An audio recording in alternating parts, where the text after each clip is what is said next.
To the extent that we live our lives in a manner that is consistent with the truth in our heart, we thrive.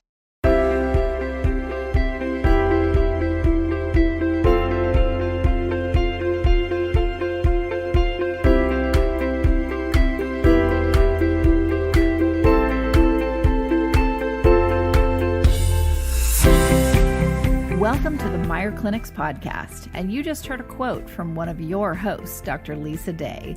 Join our licensed clinical professionals from various backgrounds as they discuss fascinating mental health topics with a wide range of guests. Meyer Clinics is a Christian counseling organization with multiple clinics nationwide dedicated to treating the whole person, emotionally, physically, and spiritually. Welcome to our listening family. We thank you for joining us.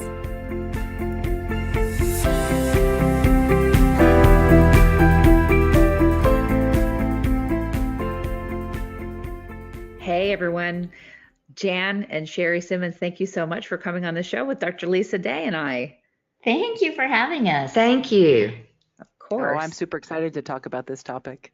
Yeah. So Lisa, what is our topic? There's so much that we could get into, but you've got some very specific questions. So, well, there is so much we can get into because PTSD is such a broad sweeping challenge for so many people today. And the exciting thing about having Jann and Shari here is that not only can they speak to it, from a counselor clinical point of view, but really I'm interested in looking at, Jann, your experience navigating through it, looking at how it has affected your life, where you sought treatment or where you found relief. And then, one of the things that fascinates me that at some point, if we have time, I'd love to talk about is, how it affects generations that follow. There's research on the Holocaust survivors, and we know that the modeling, and we know that trauma affects our parenting, but, there's both the nature and the nurture component. So would love to talk about that as well. Fantastic. And so I guess I would start by saying is with Shari and Jann, how did you guys find yourself coming to a place to come together and bring the concept of PTSD and healing to the broader communities? I'll start. This is Shari. I think for me, having grown up with a mother who suffered and continues to deal with PTSD, as a child, it was something I didn't understand. And now that I'm a clinician and have been for the last 30 years, I've studied the brain and brain chemistry in terms of PTSD. And so that's where my interest came in wanting to write a book so that people that were in my shoes and didn't understand what was going on would have a resource they could turn to help explain it a little bit. And in the book that we wrote, Mom talks about her story, and then I come back around in the next chapter and explain what was happening in her brain when she was going through the horrific events of her life. Well, and it's interesting, from a Christian perspective, we all hear about the sins of generations. Mm-hmm. Yeah. And I think that too often people think that, you are a liar and cheater and so is your son. And I don't think that they realize that sins of generations are how those wounds are passed, from generation to generation. And certainly I'm excited to read your book because certainly being able to acknowledge that what I'm experiencing is injury and wound, and how can I hold space, to help family members heal so that we can stop that generational transition, if you will, throughout. And it can go, 4 or 5 generations of hurts and healings. Mm-hmm. Absolutely. Yeah, I think you speaking about this generational piece, I see that in myself today. I tend to be a pretty anxious person. And I know some of that came from Mom and her hypervigilance and her fear of everything that I watched growing up. Absolutely. And as a result, my son has some mild anxiety that he deals with. And so boy, does it pass along. Jann, I'm wondering if from someone who has had a lifelong, or it sounds like we talk about 2 different kinds of PTSD, right? Well, there's one diagnostic PTSD that we find in the DSM-5, but then we also talk, more practically about a complex PTSD. And, clinically, a PTSD, a simple PTSD, it sounds crazy to say it that way, the trauma is associated with a single event or a single time frame. But then we look at complex PTSD as being that associated with ongoing childhood abuse or neglect or, trauma that takes place over time. I wonder if you are able to speak to us, from someone who's been in that, to look at, what that trauma, and not necessarily the specifics if that's not where you want to go, but what trauma is been involved in, what symptoms or challenges they presented for you, throughout your life. Wow, how long do we have? Right. I grew up with, I didn't grow up with, but my mother, for the time that I lived with her, there was a lot of violence in my life, a lot of dishes breaking, my bones breaking. There was just a lot of violence and yelling and that kind of thing. As of course, then I put that all in a neat little compartment and didn't revisit it until I was an adult and had children of my own. And I started, the nightmares, just the terror and the fear of, bumps in the night and what that would mean. And I would go into my daughters and my two girls' bedrooms and sit and hold vigilance over them at night for fear that someone, every little sound, every little creak was a threat. And I was scared to death that they were going to be hurt, but I didn't have a memory of where all that was coming from. If my husband at the time would raise his voice, I shuddered. I was terrified. If we were out in public and there was a loud noise near me, I jumped, and it wasn't simply what was that? It wasn't that. It was devastating emotionally inside me. A loud voice or someone yelling at someone or a clap. Hand clapping is scary for me because it's a sudden noise, and I didn't understand any of it. I didn't understand why I was such a little scaredy cat and I would be teased. My husband didn't understand it, so he would, oh my gosh, calm down. Well, I didn't know what to calm down. I didn't know, so it was tormenting. At what point? I'm sorry. At what point did you realize that it was not normal, or at what point did you think this is really interfering with my life, my family life? It sounds like your hypervigilance obviously is something that comes with PTSD. But at what point did you think this isn't okay, and I should inquire if something's going on? Seek help, or did you? Right. I did seek help, but it wasn't for that. I labeled, we'll call it PTSD now. What I labeled it as at that time was just, you're just weird. What's wrong with you that you can't, go about everyday life without being so terrified of everything. So it was just about me and my quirkiness or my weirdness. What drove me to therapy was the flashbacks became greater. I had a sudden onset of unexplained weight gain, and that took me to a teaching hospital in the metro city that I lived near, and they said, "You've been traumatized." And I said, "No, I haven't." But and they said that I needed to seek therapy because of the weight gain, and I poo-pooed all over that idea. And but then the weight continued, and I was desperate. Went into therapy, and I was immediately diagnosed with PTSD. And I was glad to have a name to it other than Jan, you're just weird, or there's The something wrong with. self-shame. Yeah. Totally, Oh, totally. yeah. So having the title was nice, but then I had to work through it, right? And so I did begin therapy then. People don't realize that that weight gain is cortisol.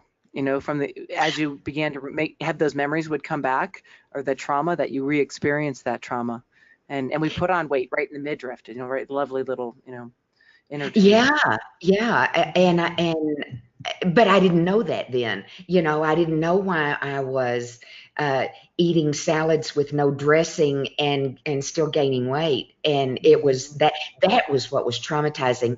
But I think that my higher power was saying, "Oh my goodness, you're not listening to me. I'm going to create something that will cause you to listen and take notice," and that And did. seek help, right? And seek help. And seek help. Oh my goodness, yes.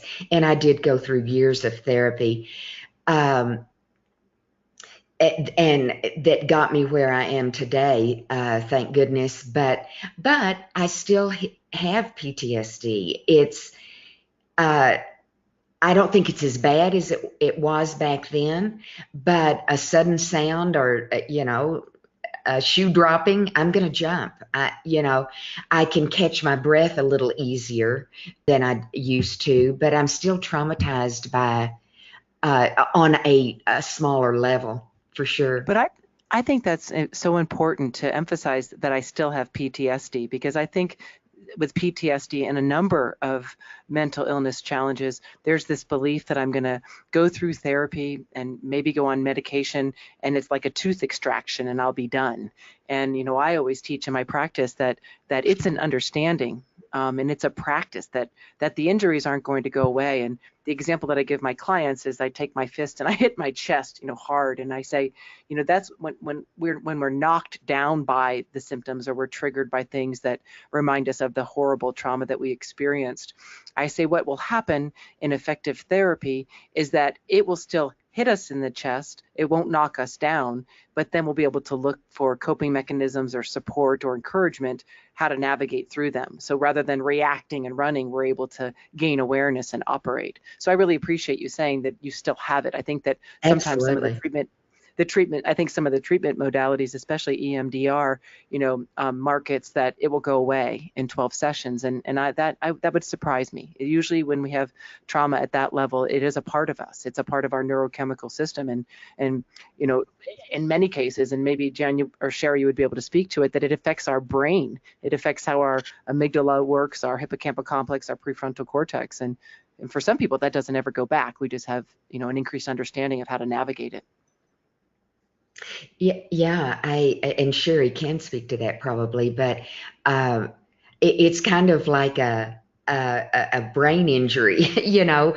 Trauma is kind of, in my layperson's take on it is, I feel like sometimes I've just got a brain injury, and that it's something that I try to live with, I try to cope with, and I do try to do tools that I've learned in therapy to kind of, if I hear a baby crying, that just sends me into a spiral because I'm scared to death. I mean, who goes to Walmart and doesn't hear a baby cry? There's always a baby crying in Walmart. And Right. and it's traumatizing for me because I think, oh my word, that baby's being hurt, because Being hurt. that's what I relate to. And so here I go with my shopping cart, and I'm seeking out that little baby to make sure that the baby is not being traumatized. And therapy, and Sherry with her reminders of, saying, okay, maybe the baby is hungry, maybe the baby's wet, maybe it's just tired of shopping. I still have to seek the baby out to make sure, but I'm not immediately traumatized by, oh my word, there's a baby being hurt right now. And yeah, Well, so Jen, I would go further. I appreciate that you say you think it's like a brain injury, but I would go further to say that I believe that it is, that severe trauma, and these words are like, uh, hard to navigate. But there's three structures in the brain. We have the amygdala, which secretes the cortisol, which put the weight on and got your attention, right? And we have that the prefrontal cortex, which helps us determine whether something's threatening to us or not. And then we have the hippocampal complex that intervenes in there. And I'm a science junkie and I'm a neuropsychologist, so I go on these tangents. I dig them. Not everybody understands them, but research shows us that those structures actually do change, and how they secrete or don't secrete, or how they function within our brain is affected by trauma. And fortunately, through healing and through medication, we can mitigate that. But it's not kind of like brain injury. It does affect how we operate. And that's why when a door shuts, we jump out of our skin, whereas someone might just turn around, because our cortisol secretions are not normal. They're hyperactive. So it's quite debilitating. Yeah. Right. Well, it is. And, I have close family members that don't get it, when I jump or when I'm startled, or and I think it's because they just don't have the understanding that that Shari has, for instance, of what the trauma did to me, and what I still I definitely function through my PTSD, but it's still a cloud that follows me. Well, and I think that the sad thing is that I'm hearing, and it's often the case, is that you're mocked, you're shamed. Why are you such a worrywart? Why are you such a scaredy cat? Why are you being so anxious? It's just a few people coming over for dinner.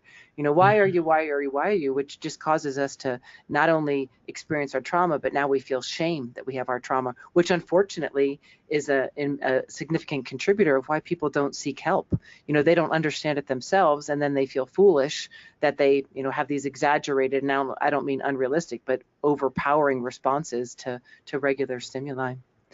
I wonder, Shari, when did you begin to notice that it was off or not normal, or was negatively, it meaning mom's trauma or the effects from it? When did you begin to notice during your childhood that it was having a negative effect on you?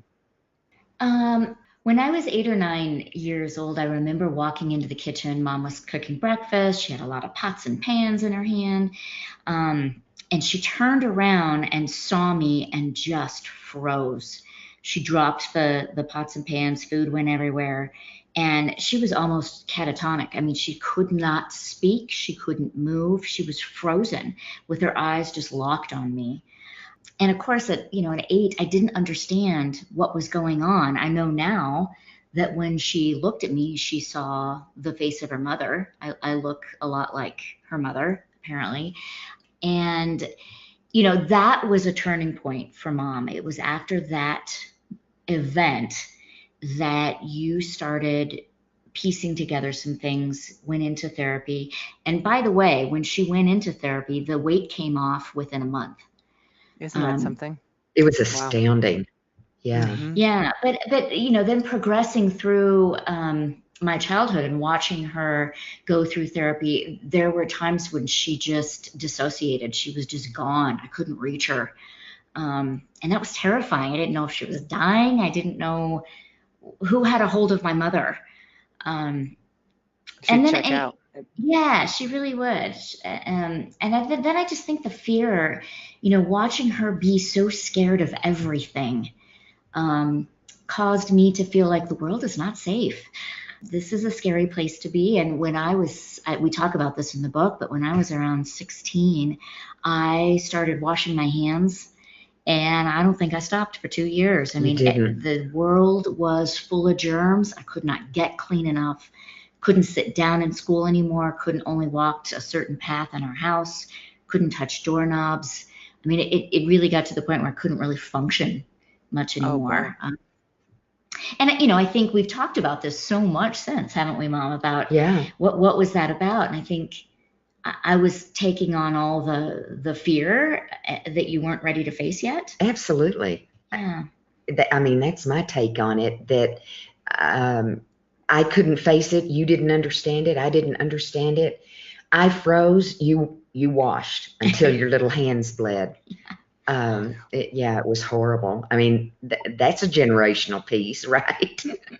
Well, and then people, oftentimes when you're talking about that, when you were 8 years old, what I observe in client populations is that, we can block a trauma, and it's often not until we become a mother and our child is at the age that Yes. triggers our own abuse. And, for many folks, that can just absolutely arrest you in your tracks. And, everything is going along just fine. And at the age, perhaps if a sexual abuse began, or a physical abuse, or a homecoming where mom mocked you, or verbally or emotionally abused you, that oftentimes that's where people begin to re-experience, if you will, their own trauma and don't Right. understand it. You look beautiful from the outside, you've got your life seemingly together, but now the hand washing starts and the hiding under beds start, and it can be shocking. What Oh, have you yeah. found? What did you, with regard to treatment approaches, because there's so many different ones, we were talking a little bit about before recording, in my experience, I'm a cognitive behavioral therapist, so obviously I'm going to come from that perspective, and I do a lot of object relations with that. But in your own practical healing and in your path, and this question would go to both of you, is there a single approach that you have found to be most helpful with dealing with the symptoms related to the PTSD, or is it a collection of approaches? How would you speak to that? Well, I'll speak first. This is Jann. I can tell you that I did go to several therapists. The one that made the biggest impact and carried me through my process to until I quit therapy. Her approach was just gentle. She found me. I was in a session, and it was going very, very badly, and I went out to the hallway in this building, and I just slid down the wall and I started crying, and this incredible lady came and got right down on the floor with me, and she just gently, very softly, started speaking with me. Well, she was a therapist as well. And I began my therapy with her. There were times that I would go in and I would just sit and talk about, oh, the weather's great, my girls are doing this, anything but therapy. But she allowed me to do that until I was able to start speaking. I spoke in the third person to begin with. It happened to her. She felt this. And finally, I was able to say, I felt it happened to me. But her patience of letting me find my trust and find my safe place is what gave me the courage to face things that were just unspeakable for so many years. Well, it sounds like she provided safety, something that you didn't have. Big time. Yeah. It was incredible. And I'm not sure that all therapists are not cut out to be able to be that patient, of having me in there and not, not talking about what I really should be talking about. But it was what I needed. And somehow she realized that. Well, Jann, I recall a client that I worked with, and I ended up working with her for many, many years. And it was when I was new to therapy. I was I'd been licensed probably about 3 years. And I had a client with severe trauma, severe neglect, emotional, physical abuse, and growing up in a home of just horrific circumstances. And I recall, and it's odd to hear, but I recall 1 year, and this woman would come into my office, and she would sit down and she would not talk. 1 year. And I would sit patiently and I would say, I'm here and I'm going to sit with you. And and I did my, a few words, but we didn't speak. She would come week after week after week and just sit in my office. And then after about a year, she began to talk. And then Yes. after about, I think we worked together, I want to say 7, 8 years. And that's not the 6 to 8 week treatment protocol of cognitive behavioral therapy, but to watch the transformation. And that's when in my work as a therapist, I realized the magnitude of trauma, damage, destruction. This woman had no sense of safety and security. Every moving part in the world was a threat and a potential danger for her. And in Right. that year, and in just the consistency with the same lighting, the same furniture, the same clinic, it took her that long to begin to determine that it was safe enough even to begin to talk. And I don't think that any therapists know that. I was under great supervision at that time with a wonderful therapist, Dan Hartman, one of our Meyer therapists up in Seattle. And I said, is this in the best interest or not in the best interest? And I remember him saying, Lisa, we need to hold space. And that, the very first thing and the very first step in healing of any PTSD is to feel safe. And feeling safe doesn't take place in 6 to 8 weeks. It takes place No, over time. Yeah. absolutely. Yeah, it was months and months before I was able to finally start speaking. And she was just very gentle with that. So bravo that you realized that early on, because Well, under direction. Yeah, I can't take full credit for that. But what do you think? I was under great supervision. What do you think, and this question would go out to both of you, Jan, I don't know if you've participated in this, but I know that over the past, goodness, maybe it's been 20 years now, the form of treatment, EMDR. And I'm wondering if you have, I'm sorry, it's rapid eye movement desensitization. So if I say EMDR, people may not know, which, people will say to me, how can moving your eyes heal trauma, of broken bones as a childhood? Have either of you have experience in that, or can you speak to the effectiveness of that in your own journey? This is Shari. I went with mom to many of her sessions and would sit out in the waiting room. And of course, as soon as mom went in, I would go up to the door and see what I could hear because I was fascinated about what was happening in that room. I did that too. Oh my gosh, that's so funny. I did the same thing. And a therapist was born. But and again, I didn't understand what she was saying at the time. I know now that she was doing EMDR with mom. She did a lot of CBT, cognitive behavioral therapy, with my mother, and that's when I first fell in love with that modality as well. So I saw both work very differently for mom. And the clients that I work with today, I use a combination of both of those. But mom, I don't know, did you feel like any one intervention or type of therapy helped more than another? Well, because that's not my world that y'all are speaking. I know she did those things, but I don't really know how I responded. I don't really. You listening at the door probably know better than I do. I just know that I was able to work through things, but I don't think a lot of times I was so traumatized in therapy having to speak about things that I'm not really sure that I connected the pieces at that time. Yeah. Another question I would have for you, and I know that one of my approaches, and obviously there's several approaches depending upon what a client presents, but typically speaking, in any traumatic experience, I speak with my hands. You guys can't see them here, but I put my palms facing each other, and I look at the healing as a dual process of grieving and forgiving. And oftentimes eyebrows go up and backs arch when I say the forgiving component, because it's not always an easy path, as we all know here, all of us on the podcast. But, so a dual process of grieving and forgiving. But oftentimes what comes up, and I don't know if you have any experience in this, is within the Meyer population, certainly there's a lot of Christians in my client practice, and it really affects their spiritual relationship. And it's the statement, we've all heard it before, that if there's a God, how could he have let this happen to me? And I'm wondering if you're in your journey and your healing journey, if there was any component there that was required that you needed in healing, or that was helpful, or if you have any words of wisdom that you might share with, if there was a God, why in the world would he let me be at the hands of abuse by my own mother? Right. You can believe that I did some healing work there.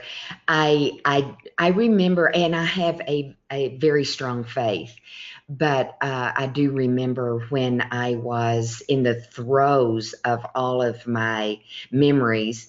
I actually, as my mind started remembering, so did my body, and I had excruciating pains in different places of my body. And I raged at God and said, "You're kidding me. I went through this once and now I'm having to go through it again. Where are you?" You know, uh, and I would say that in 1 minute, and then I would turn around and say, "Oh God, please help me get through this." I never, beyond that point, I never asked the question, why me? I honestly didn't. Why did this happen to me? I just did not ask that question, because if not me, then who? It was my thought. And I thought, okay, I've been given this cross to bear, and I'm going to get through it. Forgiveness was definitely a part of that journey, but there's not, forgiveness doesn't mean that there's not consequences, and I did forgive my mother, but and I told her that I forgave her, but I did not choose to interact with her beyond that conversation. Once I had it with her, there was a consequence for what she did to me. I did forgive her and I told her I loved her, but I needed to, but there was still a consequence, and I didn't want to be around her toxicity. Well, and we're taught that a natural consequence of sin is loss of relationship. So it would make a lot of sense. Right, right. Mhm. And I think too, that that's such an important point to bring, because I do believe, at least as a clinician, and certainly someone who experienced it, and perhaps Shari in your work, that when one finds themselves stuck in the why me, that prohibits healing. It's definitely a hurdle for many people, and those who are able to embrace that and move through it are those who are going to find the greatest relief. But when those stay stuck in the why me, it does prohibit our own healing. And I say we can't take responsibility for the sins committed against us. We can't take responsibility for the abuses taken against us, but we have full responsibility for our healing. And one of those is moving into taking that responsibility for our healing path. But but I think that's probably been a major component in where you are today, that you didn't get stuck there. No, I really didn't. I had for 3 years, the first 3 years of my life, I had a very loving father, from what I understand, and my couple of little memories that I've got of him. And I can think back of, why did I miss out on getting to have his love and his, throughout my life, and what he might have taught me or guided me through. But I only stay there for a minute, because I think I am who I am because of what I went through. And so I can't stay in the moment of, well, why couldn't I have been the adored little princess, for a little bit longer. So I don't stay there, because I don't know that I would be who I am today if I had had that life. Amen. Amen to that. Oh my gosh. I probably do that more than mom does. I have been angry at God. There's this survivor's guilt, because I've seen my mom, who I just adore this woman. We are best friends. And I've seen her suffer for so many years. And there's this guilt of, why couldn't it have just been me and not her that had to go through this? Like, she's so much kinder than I am. And so I've probably done that more than even you have, So Well, I know you did suffer with that, but we have this thing that we knew each other up in heaven before we came to earth, and that we sat and talked about this. Okay, I'll take this on, you take this on, and we had a partnership before we even came down. Nice.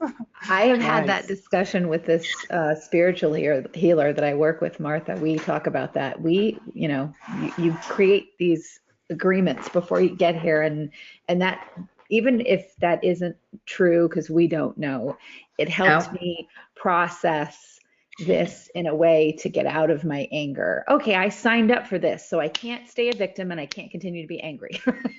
There you go. Right. Oh, that's great. Well, we definitely have to have you guys on again. Oh my gosh. Please do. Yeah, I want our listeners of Meyer Clinic's podcast to know that they can go to iTunes, Stitcher, they can go to our website, mentalhealthnewsradionetwork.com, and look for the show called Which Way. That's the podcast that Shari and Jann Simmons do together. It's phenomenal. And of course, every week we're here with Dr. Lisa Day to do our Meyer Clinics podcast. So Lisa, do you have any parting words before we find out where they can find more about Which Way? Yeah, I just had one parting thought, and it's so refreshing, to hear Jann and Shari share this, because I find that so many people with PTSD don't seek help because of the secondary shame, that's associated with it, that I'm taking responsibilities for the fact that I've been sexually molested or beaten or broken bones. And it's, my parting thoughts are how liberating it is, Kristen, with the work that you're doing on Mental Health News Radio and the show that you're doing, Jann and Kristen, on talking about that these are real life traumas that have real effects. But though they're real life traumas and they have real negative effects, that there's hope and healing. And that to me is exciting. Absolutely. Yeah. Shari, where can our listeners find out more about your work and the speaking that you and Jann do together? They could go to our website at www.sharisimmons.com, and that's SHARISIMMONS. Fantastic. Thank you both so much for coming on the show. Thank you. Thank you, Kristen, and thank you, Shari and Jann, so much. Absolutely. Thank you. Hi, this is Dr. Paul Meyer, founder of the national chain of Meyer Clinics. I've often told you about how people just like you are getting the healing that they need from emotional issues like depression, anxiety, anger problems, and relational problems. We wanted to share with you Mickey's experience at our day program and how it has affected his life. The Meyer Clinics has been a real blessing to me. Dr. Meyer told me that people get well here, and my life has been completely changed. I have been symptom-free for 3 years, and I'd recommend it to anybody that really wants to overcome an emotional problem of any kind. Mickey's story is like so many others that we receive. It's an encouragement to us, and we hope it will also be an encouragement to you to call us to get the emotional help that you've needed. Please call toll-free 888-7-CLINIC to be connected to the Meyer Clinic program nearest you. That's 1-888-7-CLINIC, or go to meyerclinics.com. That's www.meierclinics.com.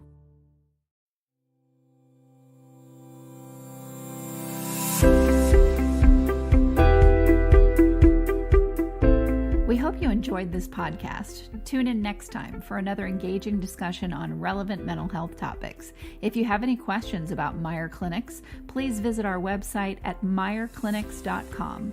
That's MEIER clinics.com, or call us at 888-7-CLINIC. Don't forget to leave us a review on iTunes, Stitcher, or any of your favorite podcast apps. And please note that we are a member of and produced by Mental Health News Radio Network, MHNRnetwork.com.